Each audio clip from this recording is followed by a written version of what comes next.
Hi hello welcome back to Lakshmi Raghu YouTube channel. ಈ blog ತುಂಬಾ special ಆಗಿರುವಂಥ ಬ್ಲಾಗ್, ಯಾಕಂದರೆ ಇದು ಮರಡಿದುರ್ಗಮ್ಮನ ಜಾತ್ರೆ ಬ್ಲಾಗ್ ಆಗಿರುತ್ತೆ. ಈ ಬ್ಲಾಗಲ್ಲಿ ಮರಡಿದುರ್ಗಮ್ಮಗೆ ಅರಕೆ ಕಟ್ಕೊಳ್ಳೋದ್ರಿಂದ ಹಿಡಿದು ಯಾವ ರೀತಿ ಸಂಭ್ರಮ ಇರುತ್ತೆ, ಯಾವ ರೀತಿ ಆಚರಣೆ ಇರುತ್ತೆ, ಅಂದರೆ ದೇವಿಗೆ ಅರಕೆ ಕಟ್ಕೊಂಡ್ರೆ ನಿಜವಾಗ್ಲೂ ಆಗುತ್ತೋ ಇಲ್ವೋ ಅಂತಂದೇಳಿ ಈ ವಿಡಿಯೋ ಕೊನೆವರೆಗೂ ನೋಡಿ. ಎಲ್ಲದನ್ನು ಈ ವಿಡಿಯೋದಲ್ಲಿ ನಾನು ಎಕ್ಸ್ಪ್ಲೇನ್ ಮಾಡಿರ್ತೀನಿ. ಮತ್ತು ಯಾವ ರೀತಿ ಅರಕೆ ಕಟ್ಕೊಂಡಿರ್ತಾರೆ ಹಬ್ಬದ ಊಟ ರೆಡಿ ಆಗಿದೆ. ಹೋಳಿಗೆ, ಅನ್ನ, ಸಾಂಬಾರು, ಕಾಯಿಪಲ್ಯ. ಬನ್ನಿ ಫ್ರೆಂಡ್ಸ್, ಊಟ ಮಾಡಿ. ಎಲ್ಲ ಮಾಡಿರೋದು ನಾನೇ ಅಂತ ಹೇಳೋಕ್ಕಾಗಲ್ಲ, ನಮ್ಮ ತಂಗಿನೇ ಮಾಡಿರೋದು.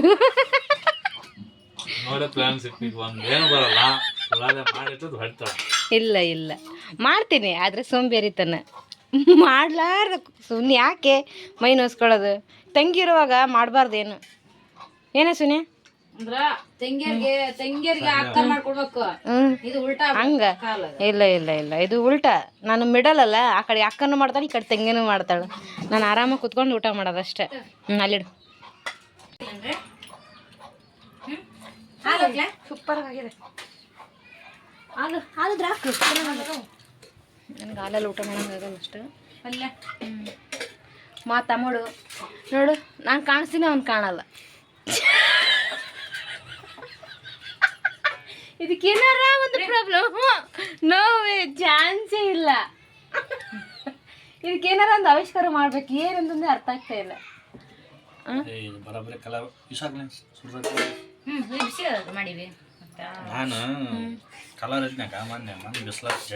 ಎಷ್ಟು ಕಲರ್ ಇದ್ದೆ? ಸಾಧ್ಯ ನನ್ಗೆ ಜಾಸ್ತಿ ಇದ್ದೆ.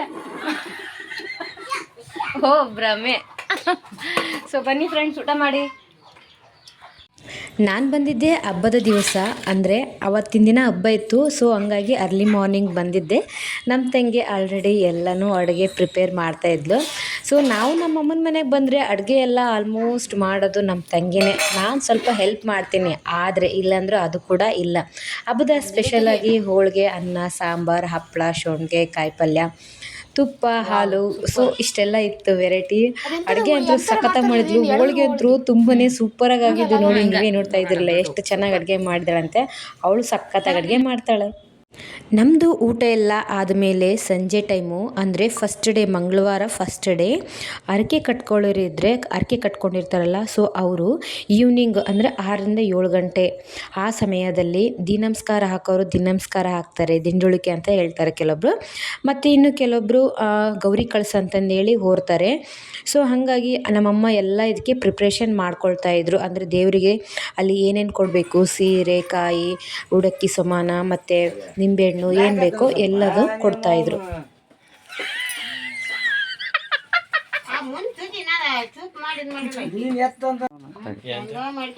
ನಿಮ್ಮ ಅಕ್ಕನ ನಿಮ್ಮ ಮನೆ ಕರ್ಕೊಂಡು ಹೋಗ್ಬಿಡ್ರತ್ತ. ಏನ್ರಿ ನಿಮ್ಮ ಮನೆಗೆ ಇವತ್ತದ ಶಗುನಿ? ಯಾಕೆ? ಇನ್ನೊಂದು ಹುಡುಗಿ ಯಾಕಪ್ಪ? ಅಯ್ಯೋ ಅಯ್ಯೋ ನೋಡಪ್ಪ, ಯಪ್ಪ ನಮ್ಮಪ್ಪ ಬೊಲೆ ಭೀಮ ಗೊತ್ತನ್? ನಮ್ಮ ಅವ್ಗ ಅಲ್ಲ, ಅವ್ಗ ರೊಟ್ಟಿ ಸುಡೋದು ಹೇಳ್ಕೊಟ್ಟಿದ್ದ ಅಪ್ಪ ಅಂತೆ. ಹ್ಞೂ ಕೇಳ, ನಿಜ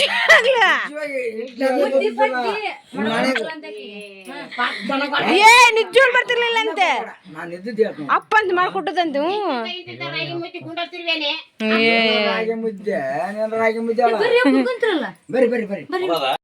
ಎಲ್ಲದು ಹ್ಞೂ ಅದು ಅದಕ್ಕೆ ಕೇಳಿದ್ದ. ಇಲ್ಲ ಆಗೋತ್ತಲ್ರಿ ರೆಡಿ. ಪ್ಯಾಕೆಟಿಗೆ ಕೆಲವು ನೀರಲ್ಲಿ ಬಿಡ ಬಿಡ ಬರ್ರಿ. ನಮ್ಮದು ತುಂಬಾ ಚಿಕ್ಕ ಮನೆ, ಆದರೆ ಸಂತೋಷಕ್ಕೆ ಏನು ಕಡಿಮೆ ಇಲ್ಲ, ಅಷ್ಟು ಚೆನ್ನಾಗಿದ್ದೀವಿ. ನಮ್ಮಪ್ಪ ನಮ್ಮಮ್ಮ ಯಾವಾಗಲೂ ಹಿಂಗೆ ಕಿತ್ತಾಡ್ತಿರ್ತಾರೆ. ಕೋಳಿ ಜಗಳ ಅವ್ರದ್ದು ನೀವೇ ನೋಡ್ತಾ ಇದ್ದೀರಲ್ಲ. ಲಾಸ್ಟ್ ವಿಡಿಯೋದಲ್ಲೂ ಸಹ ಹಾಕಿದ್ದೀನಿ, ಒಂದ್ಸರಿ ಚೆಕ್ ಮಾಡಿ. ನಮ್ಮೂರ ಜಾತ್ರೆದು, ಅದು ತೇರು ಜಾತ್ರೆದು. ಸೊ ಆ ವಿಡಿಯೋದಲ್ಲಿ ಇದೇ ಥರ ಇದೆ, ಒಂದ್ಸರಿ ಹೋಗಿ ಆ ವಿಡಿಯೋ ನೋಡಿಲ್ಲ ಅಂದರೆ ನೋಡಿ. ನಂದು ಕೂಡ ಹರಕೆ ಇತ್ತು, ದೀಡ್ ನಮಸ್ಕಾರ. ಸೊ ಇದೇ ಥರ ಎಲ್ಲರೂ ಆ ದೇವಿಗೆ ಹರಕೆ ಕಟ್ಕೊಳ್ಳೋರು ಬೇಡ್ಕೊಳ್ತಾ ಇರ್ತಾರೆ. ಅಂದರೆ ಮನಸ್ಸಲ್ಲಿ ಏನಾದರೂ ಅಂದ್ಕೊಂಡು ಆಗಿರೋ ಕೆಲಸಗಳಿಗೆ ಇದ್ದರೆ ಮುಗಿದಿದ್ರೆ ಕೆಲಸಗಳು ಮುಗಿದಿದ್ರು ಸಹ ಹರಕೆ ಕಟ್ತಾರೆ, ಅಥವಾ ಕೆಲಸ ಆಗಬೇಕು ಅಂದರೂ ಸಹ ಹರಕೆ ಕಟ್ಕೊಂಡು ದೀ ನಮಸ್ಕಾರ ಹಾಕ್ತಾರೆ. ಸೊ ನಂದು ಕೂಡ ಹರಕೆ ಇತ್ತು. ಇವಾಗ ನಾನು ಕೂಡ ದೀ ನಮಸ್ಕಾರ ಹಾಕ್ತೀನಿ. ತಾಯಿ ಎಲ್ಲರಿಗೂ ಒಳ್ಳೇದು ಮಾಡಲಿ ಅಂತಂದೇಳಿ ಬಯಸ್ತೀನಿ.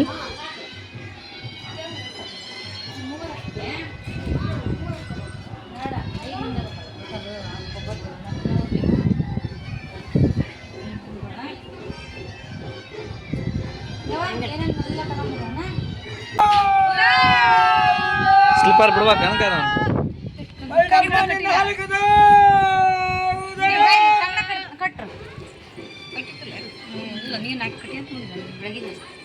ಸ್ಲಿಪ್ಪರ್ ಬಿಡಕ ನಾನು ಅವು ಬೆಂಡ್ ವರ್ಕ ಬೆಂಡ್ ಅವು ಇಲ್ಲಿ ಬಿಡ್ರಿ ಆ ಕಡೆ ಬಾರಿ ಕಡೆ ಏನು ಚಕ್ಲಿಪ್ಪ ಬಿಡು ಬಿಟ್ಬಿಡು ಮತ್ತೆ ಬೇಡ ಅಲ್ಲಿ ಕಾಟ್ಲ ಏನು ಮಾಡಕ್ಕೆ ಬರಂತ ಹೇಳಿ ಬಿಡು.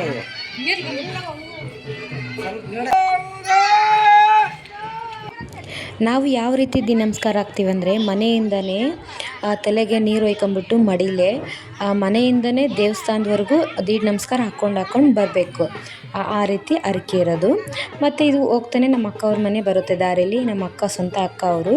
ಸೊ ಪಾಪುದು ಕೂಡ ಹರಕೆ ಇತ್ತು. ಅವನು ವಿನಯ್ ಅಂತ ಅವನು ಕೂಡ ನೋಡ್ತಾ ಇದ್ದಾನೆ. ಅವ್ನಿಗೆ ಏನು ಮಾಡ್ತಾ ಇದ್ದಾರೆ ಅಂತಂದೇಳಿ ಆಶ್ಚರ್ಯವಾಗಿ ನೋಡ್ತಾ ಇದ್ದೀನಿ. ಗೊತ್ತಾಗ್ತಾ ಇಲ್ಲ ಅವನಿಗೇನು. ಸೊ ಹರಕೆ ಅಂದಮೇಲೆ ತೀರಿಸಲೇಬೇಕಿತ್ತು ಬೇಗನೆ. ಸೊ ಹಾಗಾಗಿ ಈ ವರ್ಷನೇ ಹಾಕೋಣ ಬಿಡು ಅಂತಂದೇಳಿ ಪಾಪ ಅವನಿಗೂ ಕೂಡ ದೀ ನಮಸ್ಕಾರ ಹಾಕ್ತಾಯಿದ್ದೀವಿ.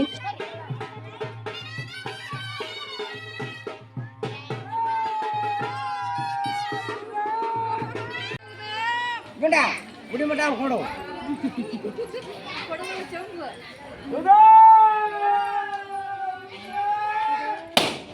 ಕೆಲವರಿಗೆ ಈ ಹರಕೆ ಮೇಲೆ ನಂಬಿಕೆ ಇರಬಹುದು, ಇನ್ನು ಕೆಲವರಿಗೆ ನಂಬಿಕೆ ಇರದೇ ಇರಬಹುದು. ಸೊ ಅವರವರ ಮನಸ್ಥಿತಿ ಮೇಲೆ ಅಥವಾ ಅವರವರ ನಂಬಿಕೆ ಮೇಲೆ ಅದು ಡಿಪೆಂಡ್ ಆಗಿರುತ್ತೆ.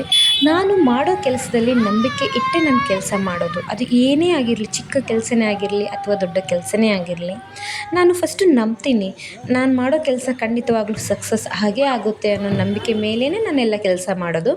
ಹಾಗಾಗಿ ಆ ತಾಯಿ ಕೂಡ ನಂಬಿದ್ದೀನಿ, ಆ ತಾಯಿ ನನ್ನ ನಂಬಿದ್ದಾಳೆ. ಸೊ ಹಾಗಾಗಿ ನಾನು ತಾಯಿಗೆ ಏನಾದ್ರು ಒಂದು ಕೃತಜ್ಞತೆ ಸಲ್ಲಿಸಲೇಬೇಕಲ್ವ. ಸೊ ಈ ಒಂದು ಹರಕೆಯಿಂದಾದರೂ ನಾನು ಆ ತಾಯಿಗೆ ಕೃತಜ್ಞತೆಯಿಂದ ಹರಕೆ ಸಲ್ಲಿಸ್ತಾ ಇದ್ದೀನಿ. ಆ ತಾಯಿ ಏನು ಕೊಟ್ರೇನು ಬಿಟ್ರೇನು ನನಗೆ ಕೈ ಕಾಲು ಮತ್ತು ಶಕ್ತಿ, ಮೈಯಲ್ಲಿ ಆರೋಗ್ಯ ಕೊಟ್ಟಿದ್ದಾಳೆ. ಸೊ ಇಷ್ಟು ಸಾಕಲ್ವ ನನಗೆ. ಇವಾಗ ನಾವು ದೇವಸ್ಥಾನದ ಒಳಗಡೆ ಹೋಗ್ತಾ ಇದ್ದೀವಿ. ಫಸ್ಟ್ಗೆ ನಾವು ಕರಗಲ್ಗೆ ಕಾಯಿ ಹೊಡಿಬೇಕು. ಸೊ ಹಂಗಾಗಿ ನಾವು ಕಾಯಿ ತಗೊಳ್ತಾ ಇದ್ವಿ. ನೋಡಿ ಎಷ್ಟೊಂದು ರಶ್ ಇದೆ ಅಂತಂದೇಳಿ ಇನ್ನೂ ನಾವು ಬೇಗನೆ ಹೋಗಿದ್ದೀವಿ. ಇನ್ನೂ ಒಂದು ಸ್ವಲ್ಪ ಹೊತ್ತೇ ಲೇಟ್ ಆಗಿದ್ದರೆ ಸಹ ಅಲ್ಲಿ ನಿಲ್ಲೋಕ್ಕೂ ಸಹ ಜಾಗ ಇರಲ್ಲ, ಅಷ್ಟೊಂದು ರಶ್ ಆಗಿರುತ್ತೆ. ಈ ಹಬ್ಬ ನೋಡೋದಕ್ಕೆ 2 ಕಣ್ಣು ಸಾಲದು, ಅಷ್ಟೊಂದು ಚೆನ್ನಾಗಿರುತ್ತೆ. ವಿಡಿಯೋ ಕೊನೆವರೆಗೂ ನೋಡಿ, ನಿಮಗೆ ಗೊತ್ತಾಗುತ್ತೆ.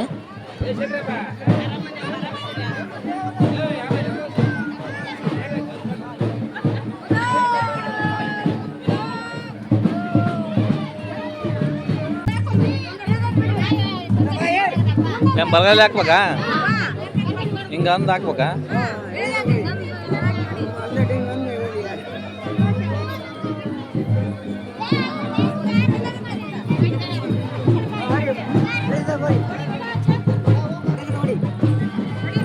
ಹಿಂಗೆ ಅನ್ಬೇಕಾನ?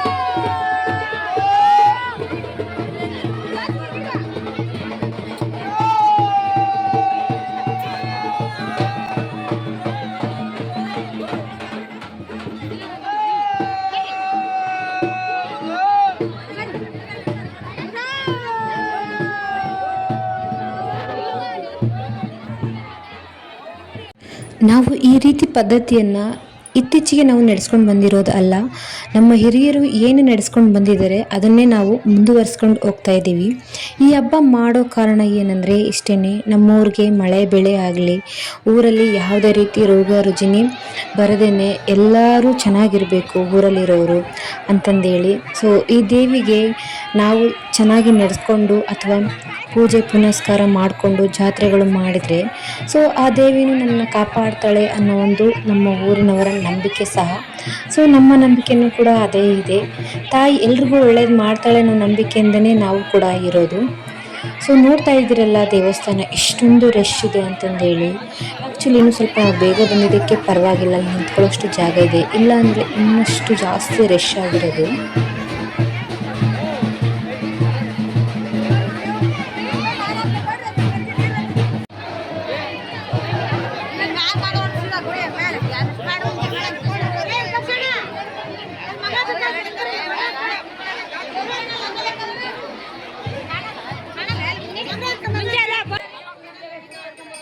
ಸೊ ಅಲ್ಲಿಗೆ ನಂದು ಹರಕೆ ಕೂಡ ತೀರ್ತು. ಆ ಗಲಾಟೆ ಗದ್ದಲದಲ್ಲೂ ಸಹ ತಾಯಿಗೆ ನನ್ನ ಹರಕೆ ತಲುಪಿದೆ ಅಂತ ಅಂದ್ಕೊಳ್ತೀನಿ, ನಿಷ್ಠೆಯಿಂದ ಮಾಡಿದ್ದೀನಿ. ನೋಡೋಣ, ಎಲ್ರಿಗೂ ಒಳ್ಳೆಯದಾಗಲಿ ಅಂತಂದೇಳಿ ನನ್ನ ಒಂದು ಆಸೆ. ಈ ವರ್ಷ ಮಳೆ ಬೆಳೆ ಚೆನ್ನಾಗಾಗಲಿ ಅಂತಂದೇಳಿ ನನ್ನೊಂದು ಆಸೆ. ಯಾಕಂದರೆ ಮಳೆ ಇಲ್ಲ ಅಂದರೆ ಯಾರು ಕೂಡ ಚೆನ್ನಾಗಿರೋಕ್ಕೆ ಸಾಧ್ಯನೇ ಇಲ್ಲ. ಮೊದಲು ಮಳೆ ಆಗಬೇಕು ಈ ವರ್ಷ, ನಂತರ ಆ ದೇವಸ್ಥಾನದ ನೋಡಿಕೊಂಡು ನೆಕ್ಸ್ಟ್ ಈ ದೇವಸ್ಥಾನ ಬಂದುಬಿಟ್ಟು ಹುಲಿಗೆಮ್ಮನ ದೇವಸ್ಥಾನ. ಇದು ಕೂಡ ಅಷ್ಟೇ ರಶ್ ಇರುತ್ತೆ. ಅಲ್ಲಿಂದ ಬಂದರೆ ಒಂದು ಸ್ವಲ್ಪ ಮುಂದೆ ಅಷ್ಟೇ ಜಾಗ ಇರೋದು. ದೇವಸ್ಥಾನ ನೋಡಿದ್ರಲ್ವಾ ಹೇಗಿತ್ತು ಅಂತಂದೇಳಿ, ತುಂಬಾ ರಶ್ ಇತ್ತಲ್ವಾ? ಹೌದು, ತುಂಬಾ ರಶ್ ಇತ್ತು, ಗಲಾಟೆ ಇತ್ತು. ವರ್ಷ ಹೀಗೆ ಇರುತ್ತೆ. ಆ್ಯಕ್ಚುಲಿ ಈ ವರ್ಷ ಸ್ವಲ್ಪ ಇನ್ನೂ ಕಡಿಮೆ ಅಂದ್ಕೊಳ್ತೀನಿ, ಯಾಕಂದರೆ ಮಳೆ ಕಡಿಮೆ ಆಗಿದೆ. ಆದರೂ ಸಂಭ್ರಮಾಚರಣೆ ಏನು ಕಡಿಮೆ ಮಾಡ್ಕೊಂಡಿಲ್ಲ ತಾಯಿ ಮರಳುದುರ್ಗಮ್ಮ.